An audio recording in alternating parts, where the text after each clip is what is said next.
Good? Oh, it's great. I thought about it. Folks already melted on the way, so you gotta show it. Maybe just stay in the hall. Thank you, sir.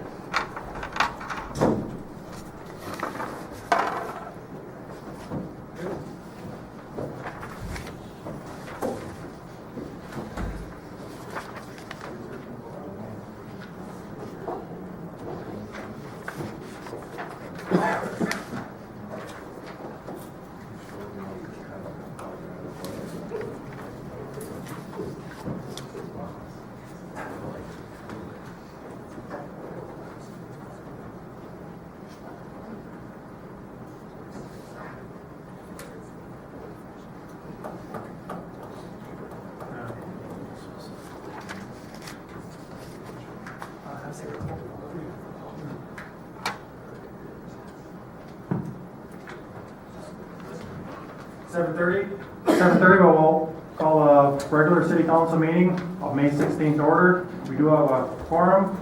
Let's please stand and pledge to the flag. I pledge Allegiance to the flag of the United States of America and to the republic for which it stands, one nation, under God, indivisible, with liberty and justice for all. Thank you. All individuals are asked to either silence or turn off cell phones, pages, or other electronic devices that may disrupt the meeting. Approval of the agenda. Approve the agenda as posted in accordance with the open meeting law, and hereon place all agenda items on the table for discussion. What's the wish of the council? Move to approve the agenda. Second. Got a motion by Alderman Hurkak, second by Councilman Bilgeran? Okay. Any discussion? Hearing none, all in favor, signify by saying aye. Aye. Opposed, same sign. Motion carries. Approval of the minutes. A copy of the minutes for the special work session meeting of May 2nd, 2016, and the regular meeting of May 2nd, 2016 are enclosed. What's the wish of the council? Council President, I do have a correction to note in the special work session under item 3, item D. The special council meeting for next Monday, the 23rd, it lists 6:30 p.m. That should be 5:30 p.m. Okay.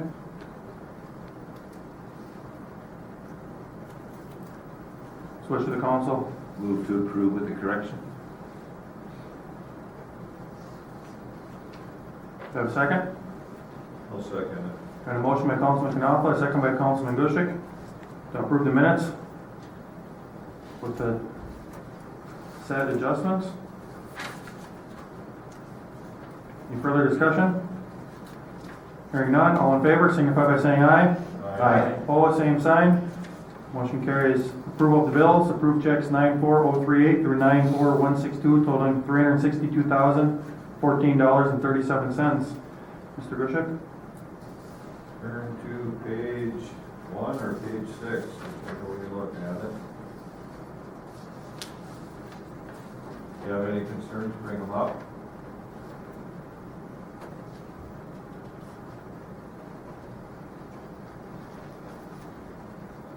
Page 7.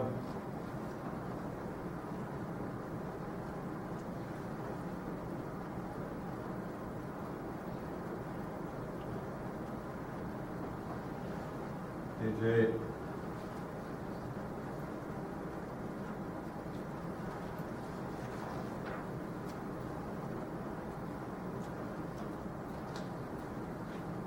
Page 9.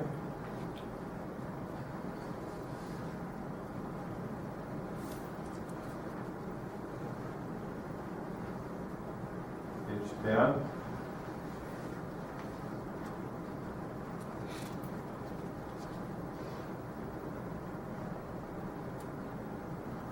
Page 11.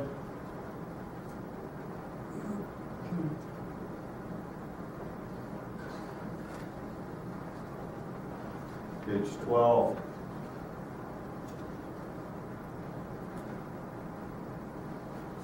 The totals are on page 13. I will make a motion to approve bills for $362,000 $14.37. Do I have a second? Second. Got a motion by Councilman Gushek, second by Councilman Hanson to approve the bills. Any discussion? Hearing none, all in favor signify by saying aye. Aye. Opposed, same sign. Motion carries. Awards, donations, presentations. Got a award, certificate of commendation, Minnesota Pollution Control Agency wastewater treatment facility received. Mr. President, we've got Matt Street from our wastewater treatment plant here this evening. I'd like to accommodate those guys for doing such a good job at the waste plant. I believe this is the 19th consecutive award that we've received.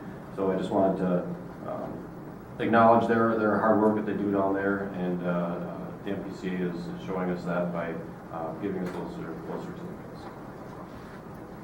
19th since 1977, so great job.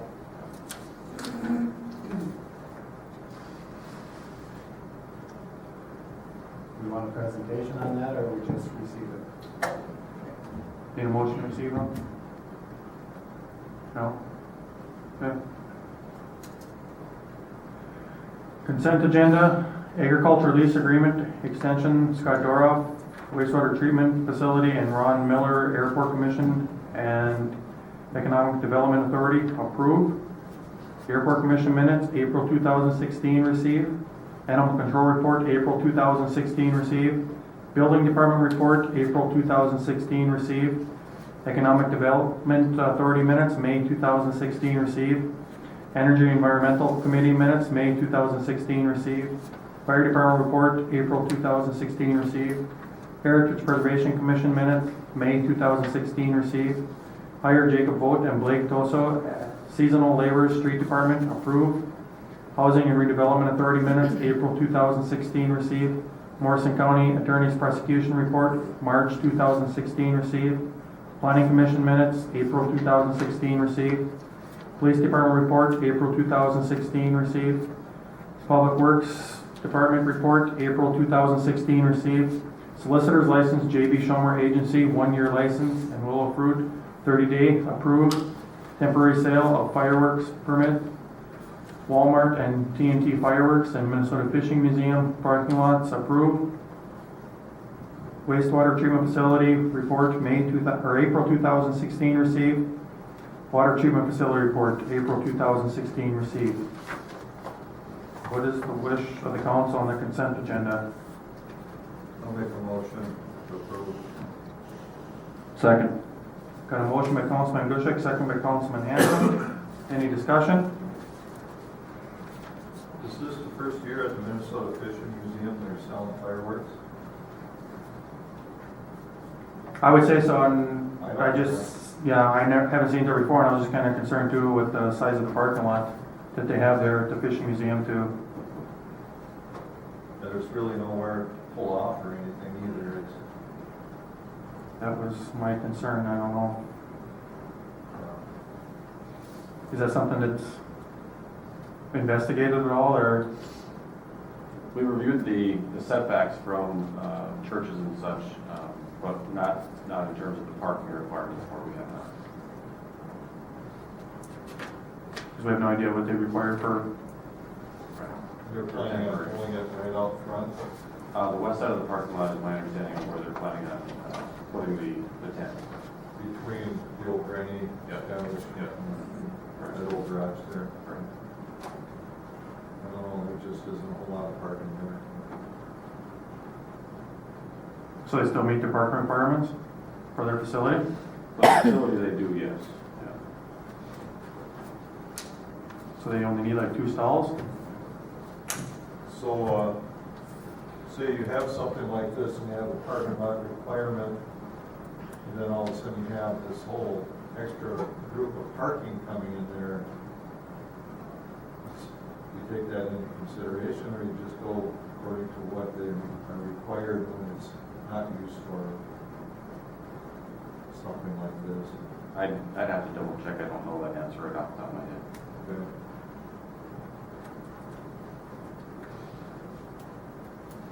And this is a fundraiser for them?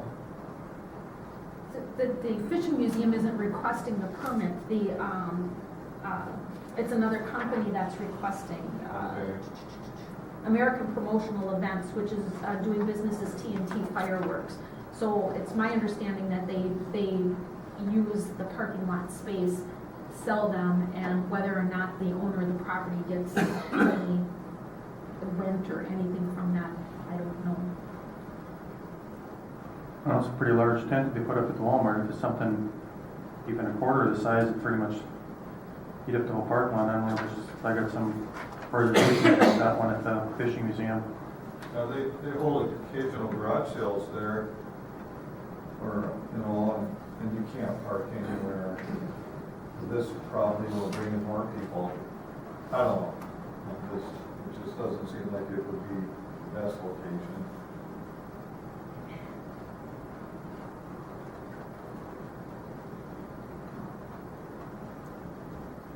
So they want to have it, I don't know if it's to decide if it's. Well, if we're gonna allow a permit to do it, it's gotta be, they're still gonna have to have their parking area and whatever else, just because somebody comes in and wants to throw a structure up.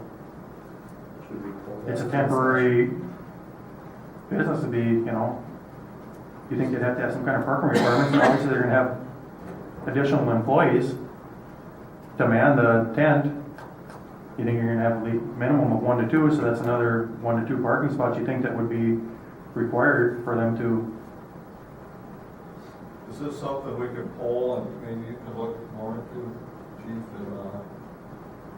I don't know, I have no problem with the one at Walmart, but that just seems awful cramming something in where it's a pretty tight area. I can't believe even with the residential around there that they could, I think that's the whole deal was with them being out at the Walmart parking lot to get them away from the residential buildings, and it just seems That's right across the alley, you have a resident. seems like a bad territory to me, There's but people renting in that building next to it. We can review it further if you. Okay, it'd probably be a good idea.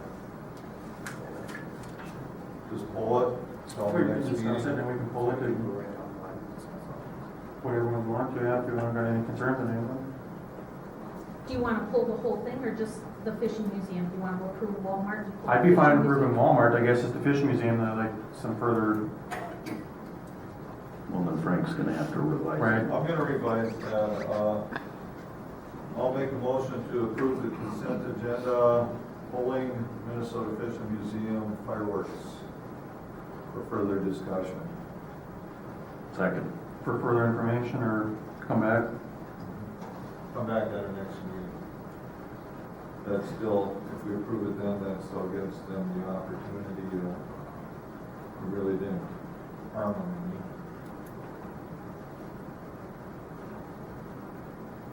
any. Any other discussion? Hearing none, all in favor signify by saying aye. Aye. Opposed, same sign. Motion carries. Public hearings and weddings, rain garden planting, Minnesota native landscapes. In front of you, we've got a proposal for the plantings in the 2 rain gardens that we've got identified right now. The 2 of them that we're currently looking at, and there may potentially be more as we look, but the 2 that we're looking at right now, one is on 3rd Street Northeast within the project area, on 374 project area, and the other one is over in front of the Initiative Foundation. If you recall, we requested, actually Morrison County Soil and Water indicated to us that they have some additional grant funds available for stormwater improvements, and so we put in the request to them for those grant funds, and we were awarded those funds. And so, and this is one of the areas that we can look to use those funds, and there's a 25% match. We can use that, the in-kind as part of the 25%. But tonight, what I'd like to do is have approval to award the plantings of those rain gardens to Minnesota Native Landscapes out of Otsego. They actually grow them, and then they plant these plants in there. And so, this being one of the first couple of rain gardens that we have in Little Falls, I'd like to give it the best shot of succeeding as we possibly can. So tonight, we're looking at approval to award the quote of $3,646.20 to Minnesota Native Landscapes out of Otsego for the installation of the rain garden plants on 3rd Street, as well as over by the Initiative Foundation. What's the wish of the council? I'll make a motion to award. I'll second.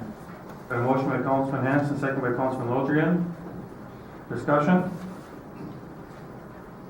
Curious rate is $3,600, and that's just for the plants and installing, that's none of the prep work, none of the soil. That's correct. We'll have our staff, excavate the basin as well as prepare the bed for it. I have a question, and maybe it's normal, but I don't know. For each rain garden, there's a mobilization charge. I take it that's the fee to drive here? True. Why are we paying that twice? And we can work with them in terms of inquiring about that. But basically it's to set up, get all the equipment to the location of the site. So if they're right next to each other, you can probably only get one, but getting it from one to the other. I asked them to split it amongst the two rain gardens just to see where we at, because I wasn't sure what the cost would be for them. So I can inquire about that and see if that's something we can negotiate out. Yeah. So it was basically $1,800, and they just split it between the two. Yeah. So if we awarded one, it would be roughly at $1,800 for mobilization for them to come up with their equipment. Correct. Further discussion? Hearing none, all in favor, signify by saying aye. Aye. Opposed, same sign. Motion carries. Letting water treatment facility improvements, Eagle Construction, tabled from the second. Yep, if you recall from a meeting that we had on the second, we opened bids for our water treatment plant improvements. And we talked a little bit about this at our work session regarding the funding of that. You'll recall at the second, the meeting that we had on the second, the best route for us to fund the project is through PFA loans, through PFA funding.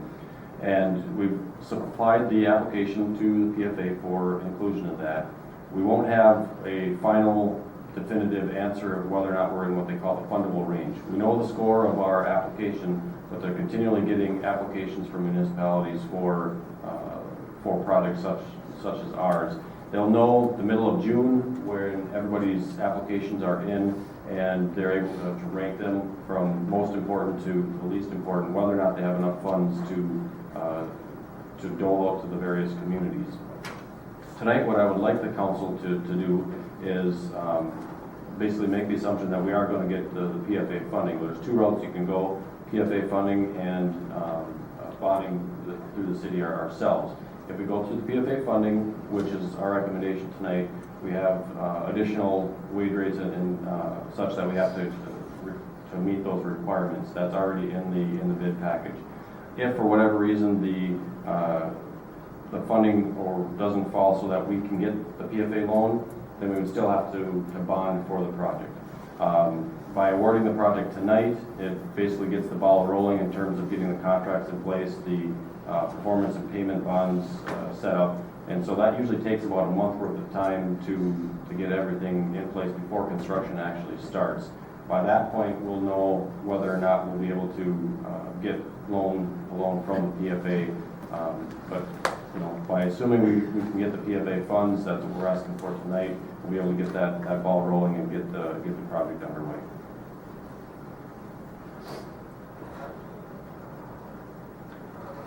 What is the wish of the council? I'll make a motion that we award it to Eagle Construction. For the water treatment. Got a motion by Alderman Hercock, second by Councilman Boyan. Any discussion? Hearing none, all in favor, signify by saying aye. Aye. Opposed, same sign. Motion carries. New business, bulletproof vest, United States Department of Justice, grant application, Police Department. Chief? The Police Department is requesting authorization to apply for a grant with the U.S. Department of Justice Office of Justice Programs for the replacement of 14 bulletproof vests for the Police Department.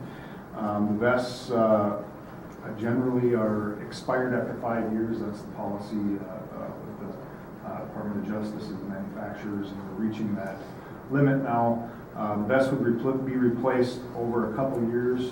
Some of them are already expired, some are expiring, so we do have funds in the budget now, but the total amount of the application would be $11,145, and the allowable grant funds would be in the area of $5,572.50.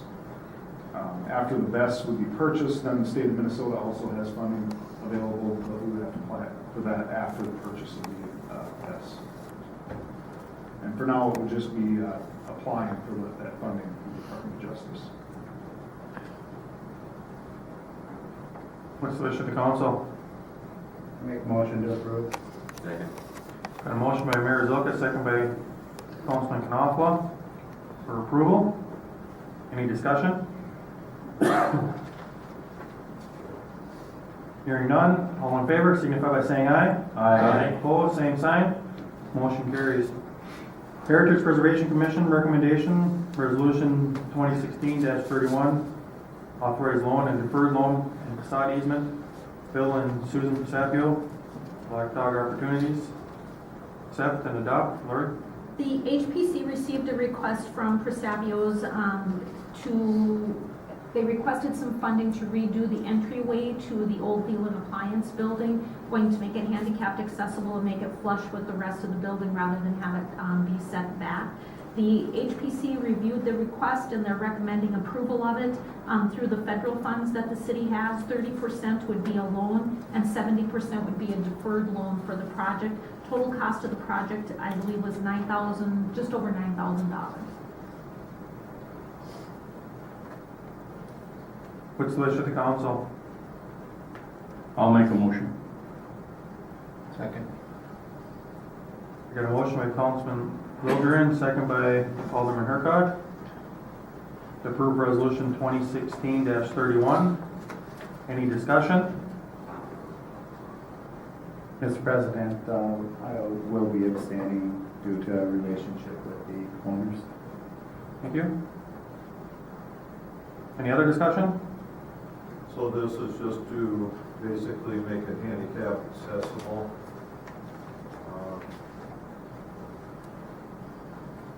And the loan doesn't have to be paid back. The loan is paid back. Well, no, the deferred loan, let me look.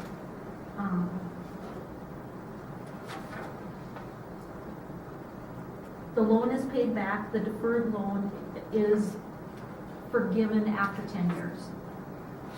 That's 70%, you said? Yes. Okay.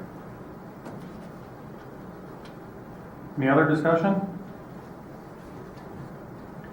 Hearing none, resolution, call the roll. Goyam? Yes. Hurkak? Yes. Wildegren? Yes. Zilka? Abstain. Pamphler? Yes. Hanson? Yes. Bushik? Yeah. Knopfler? Yes. Carries. Ordinance number 87, 6 series, amend City Chapter Code 3, Section 3.08, brew pubs. Introduce. Tony or John, either one of you? Yep, as Nick helped us present in the work session, we're looking to adopt basically the state's tap room and micro distillery authorization for licensing within our city. Those function differently from what's currently in there for brew pubs. Brew pubs are defined as a cap maximum 3,500 gallons produced per year, and it has to be in a business that's secondary to the restaurant portion of the business. So with tap rooms and micro distilleries, they're larger limitations, I guess, on the maximum that can be produced for the tap room portion. It's 250,000 gallons. However, they don't have to also then include a restaurant as part of that function. This is something that's been kind of taking place in a lot of parts of the state, all the way from quite many in the metro, but all across even smaller communities. So this would give your city an opportunity to host a brewery, essentially. So, and with that, we are also adding a growler portion of that that's allowing for sales of 64 ounce or 750 milliliter bottles that can be purchased and then taken off-site. The tap rooms do allow for on-site consumption And the brewers are also then able to distribute through distribution networks, be sold in liquor stores or at bars. So this is basically a model in the state. Yep, follows the state pretty closely. Anybody that would fall within this licensing would also be licensed by the state first. They have a very stringent policy in terms of meeting of the state regulations in terms of the brewing and distillery portions of that. So anybody that would qualify under this would also have state qualifications as well. So. I noticed that it says 3,500 barrels per year. Yeah. How many gallons in a barrel? No, I haven't looked that up. I don't remember. Years back, there were the 8 gallon, 16 and 32s. That'd be a lot of beer if it was 32 gallon.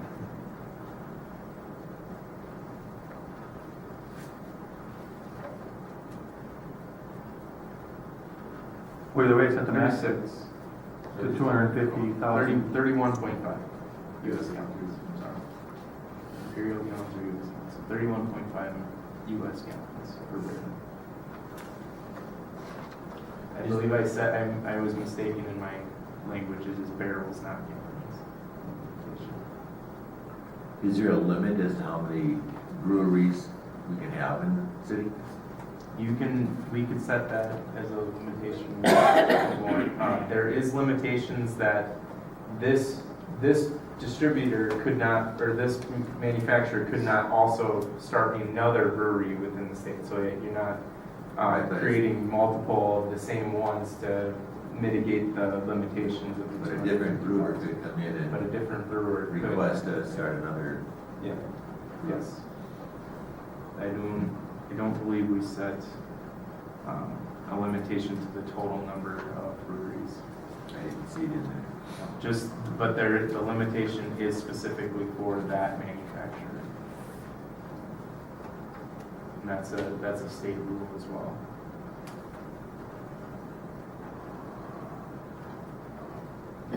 So need a motion to introduce. So moved. Been introduced by Mayor Zilka. Ordinance number A7A, 6 series summary publication. Main City Chapter Code 3. I'll make a motion to introduce.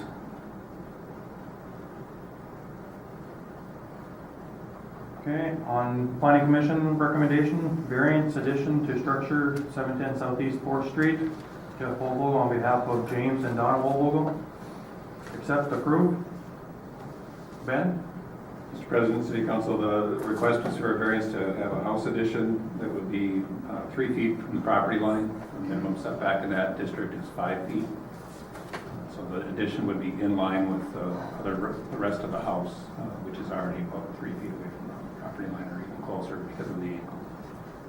The recommendation is for approval of that variance. They did recommend one condition of that approval, which is that this property owner actually has 2 parcels, one that's about 10 foot wide, and the other lot, and that they be combined into one parcel. And that is so that it meets some other requirements of the ordinance regarding lot width and size for building on it.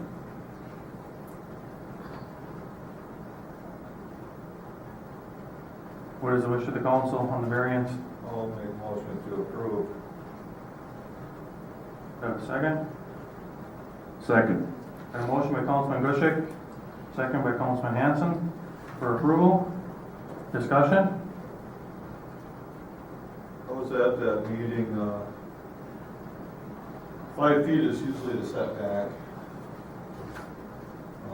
It'd be a little bit closer, but it's actually becoming gradually further away as you put the addition in, because it's kind of a little bit at an angle, so the existing house is going to be closer to the property line than what this addition would be. I think Mr. Wabigo, when he was presenting this, mentioned that the reason they're putting the addition is his parents are getting elderly, and he kind of wants to keep them on one floor, and then wants kind of a handicap accessible area he's thinking about putting in. So we discussed all of that. It was one vote against it, the rest were for it, and I can understand the reason for going against it is we put things in place, but then we're not quite adhering to it. But in this instance, I felt, because it is gradually getting further away from the grandfathered structure that is there, getting a little bit further from property line, I feel it was probably justified in the purpose of it. There used to be a thing in place that the only time you could do something like this is if it was a, what do they call that, hardship. But that has been tossed out a few years back, so we no longer look at hardship cases. So this is a variance, and I feel it's probably appropriate. Is it closer than the required setback right now because it was there before we required the setback? Correct, the house has been there since prior to the zoning ordinance that required the 5 foot setback. That's what we could tell. Says that the combining of the two lots could be made a condition of the variance. Is it a condition? It was recommended as a condition. Yeah, it would be, yeah. What was the total lot width been with the combination of the two? I believe it was 35. I think the one lot was 35 and then the 10 foot. 10 foot? So 45. See, that's right, the issue is we got all these small lots in town, 40-foot lots. Somebody's house burns down on them, they can rebuild within the footprint, but they can't make it any larger than what was originally there. And now we're just going completely against that and going to allow an addition. So if something would happen to the structure down the road, it's just like allowing an addition, so.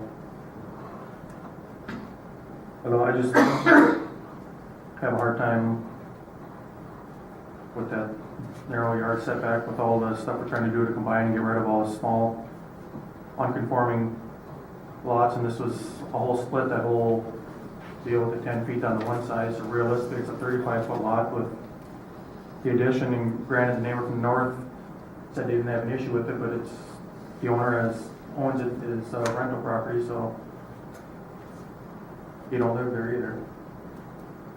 That shouldn't be anything that comes into consideration when somebody has property next to something. It doesn't matter, you own the property if it's a rental or not, just because you don't live in it, it's still your property, and what happens in the neighborhood affects you, so I didn't even consider that. But this is almost, how far off are we from having a lot that falls within our parameters as far as size, if you combine the two? Well, the minimum lot width today would be 60 feet, and so then what we're using here is there's a provision in the ordinance that talks about if an existing lot meets 70% of that requirement, which in this case is 42. 45 feet, would that meet 70%? 45, yes, it would. Yeah, it'd be 42 feet. Okay. Would be 70%, so they're just over that. That's why the condition was put in place, Dan, that 10 feet, or else even suggested it.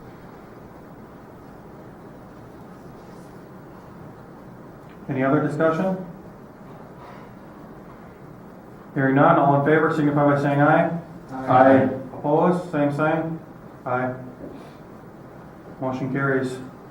Ordinance number 86, 6 series, amend City Chapter Code 11, Section 11.03 and Section 11.05.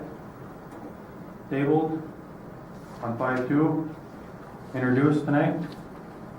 We had two ordinance amendments in this section, one that was tabled at your last meeting. I'll go over the one that was not tabled first. This is a new one to the council. It regards the regulation of recreational vehicles and how long they can be placed on property. It's something that wasn't really directly addressed in the current code. And so after some discussion over several meetings, the Planning Commission has recommended the language that's under agenda item number 2 in your report there, the underlined portion.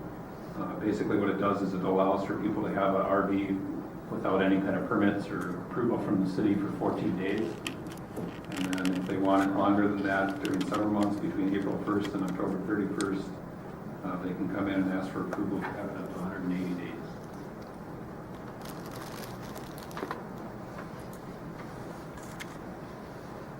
There are a couple provisions. If it's going to be under that 14-day timeline, it has to be road ready and permanent licensed.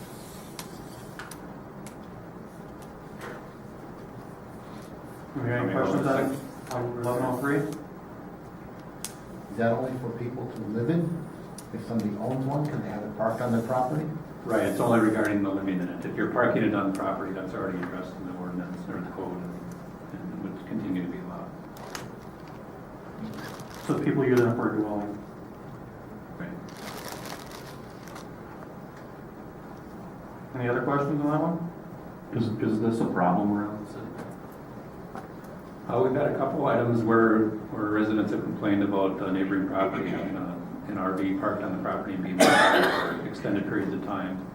I think, so that's a limited number of cases that I've seen anyways, but the other issue is that the current language, which is right above that underlined portion, says that there's, you know, it could be interpreted to say that you couldn't even have an RV on there for a short period of time, guests living in it or whatever it might be. So I think this clears up that potential problem too. Another, I don't know if this is just more timely or coincidental, but the state also just approved allowing for temporary residences on properties, and they have a six-month limit to that as well. Their justification for doing it is some temporary structures to allow for maybe an elderly or an ill family member to live on the property, to be cared for rather than having to put them in a care facility. Was start of the justifications, but this kind of would fall in line with what they allow, or else we would have to pass an ordinance to not allow it. We can be more restrictive than what the state has, but we would have to pass an ordinance if we wanted to prohibit that. So if we didn't pass any changes to this, it would automatically be allowed based on what the state just approved. So by putting this in place, we've made our kind of prepared ourselves to be more stringent than what the state is.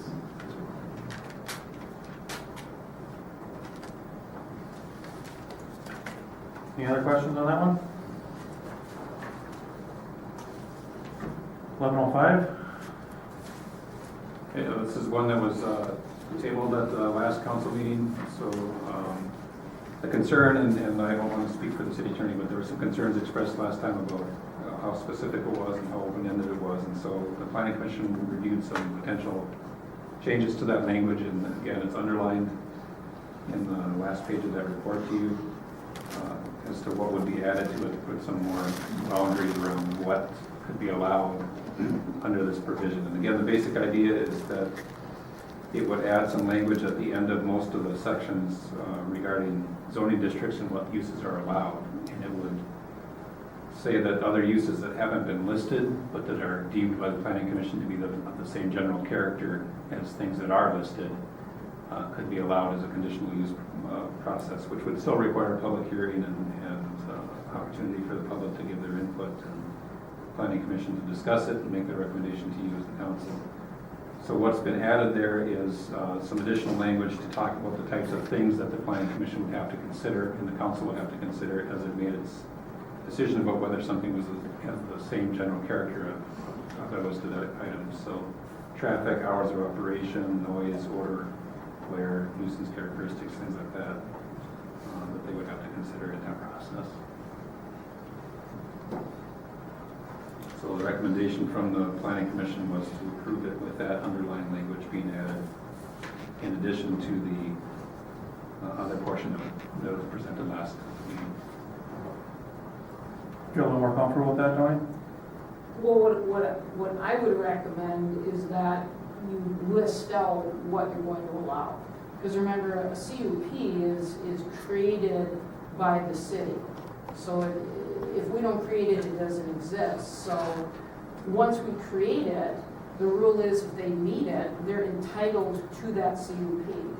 So the concern is that if you use looser language, if you will, that carries with it more subjective criteria, the problem is going to be people come in similarly, you know, in a similar position, but maybe one's, you know, a hairdressing shop and the other is, I don't know, a nail shop or something. And you give one the permit, you don't give the other one the permit, based on kind of a loose application of factors, that can be problematic. So that's the concern is, you know, if you look at the language of and other factors that may be relevant in making a determination, well, you know, if you have a different type of business, you may be applying your disparate factors. I mean, I get completely what they're trying to do. They're saying, for crying out loud, you know, we do this list and then a good candidate comes in and it seems perfectly reasonable that they should be able to go in there because it's going to have the same impact. And they don't want to be restricted by the ordinance or having to come in and keep fixing the ordinance because more things come in that could be included. But of course, on the flip side then, now you've got these subjective standards and maybe somebody's getting denied and somebody else is getting approved on some pretty subjective factors. Again, maybe, you know, maybe both fit, but somebody doesn't like a mechanic versus, you know, a gas station or something. I mean, that's the concern. It is with the CUP, if they meet the criteria, they're entitled to it. And if we have this loose criteria, we determine, you know, other related factors come in on one that don't come in on another, and then you can have a problem with disparate treatment of people. So that's the concern. So of course, I would prefer to list out, you know, professional offices are allowed here, mechanic shops are not. You know, you don't have the are not, but you would list out, you know, dentists, doctors, hairdressers, cosmetologists, whatever. We're going to allow those here, you know, in an R, or, you know, B1, B2, but we aren't going to, you know, and then in industrial you've got other things. But, you know, I then gave follow-up suggested language that at least tightened up a little bit. If you look down below the underline, skip the middle paragraph, and then you have the suggested language that otherwise, if you kind of want a midpoint, that at least tightened it up a little bit, where it's still a little bit subjective, but it's tighter where they have to address certain factors. And if those factors as addressed are comparable, you know, then they get the permit. And there's no other factors that gets thrown in. You're addressing noise, hours of operation, traffic, odor, things that have direct impact, so that you don't have, you know, somebody throwing in some goofy, you know. So that was kind of the compromise language, again, with where we're at with people, you know, suing left and right. I'm going to be ultra conservative on this. You as a council, of course, it's your decision. So I would prefer set factors, that if they meet it, they get that. Because we've set that out ahead of time. Nobody's being treated differently. We aren't using other factors, you know, applied to one and not the other. So that's the concern. But as a compromise, you know, I try to tighten up the language if you do want some more flexibility where, you know, and again, like I said, I get exactly what they're talking about. They want to be able to accommodate people if it makes sense to put them there, but the concern is having people treated differently. So I try to tighten up the factors as compromise language. I think we should do the specific list, but if you want a little bit more flexibility, that was what I came up with a little bit of a tighter fit.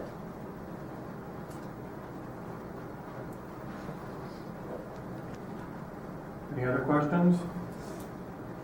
Concerns? Ben, do you have anything else to add? I think she summarized it pretty well. I think, you know, I've dealt with this debate, I guess, in a number of communities, and I think they split on both sides of it. You know, the ones that choose to be more conservative and try and list out everything, you know, the consequence of that is that when somebody comes in with something that's not on that list, we have to tell them no, or that we have to go through an ordinance amendment process to make it work. And so it takes more time and delays them, and sometimes that works, and sometimes it means they just give up on it. The ones that try to be more flexible on this, yes, it becomes much more important that you have some guidelines, some real good findings of fact for why you're making your decision the way you are, and that becomes extra important. So like a lot of things with zoning ordinances, it's a trade-off in my mind, in my experience, that, are you going to be conservative and potentially delay people and maybe stop some things that would otherwise have happened, or are you going to be a little bit flexible and have to take more focus on your findings of fact and be consistent as much as you can. But conditional use permits are again, my experience, my training with this, somewhat the nature of it is that you're dealing with things that are hard to define and hard to lay out criteria for. You can solve that somewhat by listing out, essentially what's, the standards that you're going to apply, the performance standards is typically how they're called. So if you're going to have a bed and breakfast, for instance, and we have this in our current ordinance, it lists out specific criteria for what's going to apply to a bed and breakfast.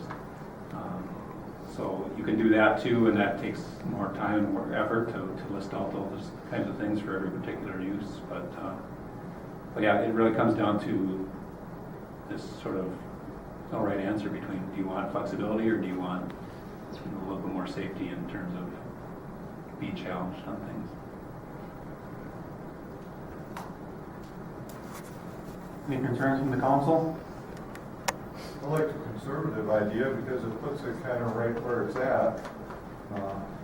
Anytime you open up a door that has a whole lot of variables, you can get a lot of different circumstances coming in. So I like to see it direct. Even though at some time you might have to come back if there's like Ben was saying, a certain business wants to come in that wasn't mentioned. So it comes before the planning commission or council.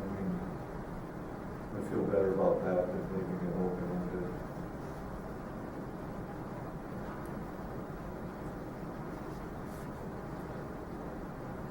Anyone else before we get a motion to introduce? Do you have any concerns? Ben, did you say that in that case that Frank just mentioned that we either have to have an amendment to the ordinance or change the ordinance? Right, if we That didn't, exception? if it was not listed, you can't give a variance to a use that's not allowed in the district, so you would have to change your code to allow for that use. And at that point, you could decide, essentially, if you were to not pass the recommended language here and want us to go the more conservative route, I think we'd be going back to the drawing board to some degree, because what we'd be trying to do is list out to the best of our ability all the different kinds of uses there and figuring out whether they are appropriate for that district or not ahead of time. But inevitably, I think you're going to find that we didn't catch everything, we didn't list everything, and there's going to be gray areas, and so in those cases, we would have to come back and amend the code if this is the approach that we're going to take. And like I said, IPAC communities choose both routes, and there's just pros and cons to each. So Ben, just a question kind of, or maybe 22. So you have a memory care facility, nursing home, adult daycare.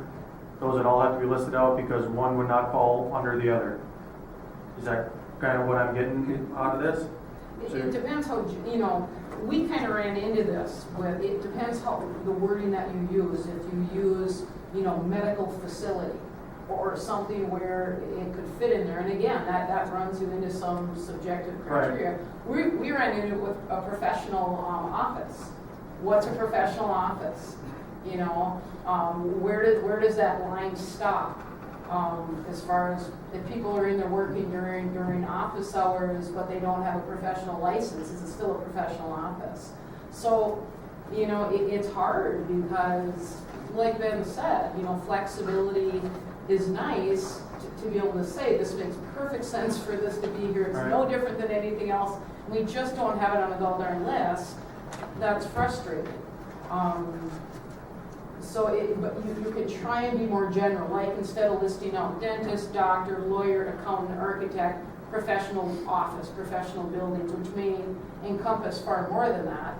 Now, again, you might be getting a little bit loose with your definition if you're gonna, you know, say a hair salon is a professional office, that might be a stretch, of course. So you're not gonna be able to nail it down, but, you know, that's kind of what we have now. We even ran into it with professional offices and things like that, but, you know, at very least, there's some kind of list. So this is a hard one.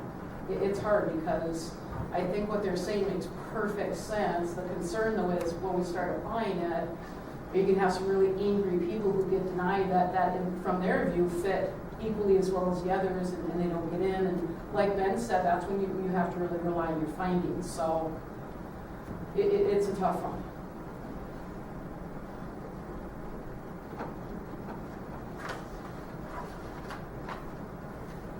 Any other questions? So a motion that introduce as presented. Anyone? 1103, 1105? I'll make a motion to introduce. Both? Right, but we could do one, go away if we wanted to pull the one. Okay. Motion has been made by Councilman Hanson to introduce 1103 and 1105. Resolution 2016-32, declare surplus and authorize sale thereof. The library contacted me. They have a scanner microfilm reader at the library that they currently are not using. The city of St. Cloud, their library has a need for a scanner, so they requested if they could transfer the scanner from the Carnegie Library down to St. Cloud to the library. So resolution 2016-32 would provide to declare the scanner surplus and then donate it to the St. Cloud Regional Library. Not to authorize a sale, just to donate, maybe. Yeah, the resolution says be it further resolved that we donate it to the St. Cloud Library. I have a motion. Yes. I'll second. Got a motion by Alderman Hercock, second by Councilman Lundgren to approve resolution 2016-32. Discussion? Resolution, call the roll. Hercock? Yes. Lundgren? Yes. Silka? Yes. Antler? Yes. Hanson? Yes. Bushik? Yes. Knappala? Yes. William? Yes. Carries. City council reports, boards, bureaus, commissions, committees, anyone? Announcements, Mayor, you got something there? Yes, Mr. President, I just have an announcement that I did see that yesterday was Police Officer Memorial Day, recognized nationally, and which means the week it falls in is Police Officer, what they call Police Officer Week. So I just want to mention how much I appreciate what our local police department does for us, and the great job that the chief does and his entire staff. So thank you for that. Anyone else? Staff? Keep the neighbors' cats off my lawn. Staff? Hearing none, 8:22, we will adjourn.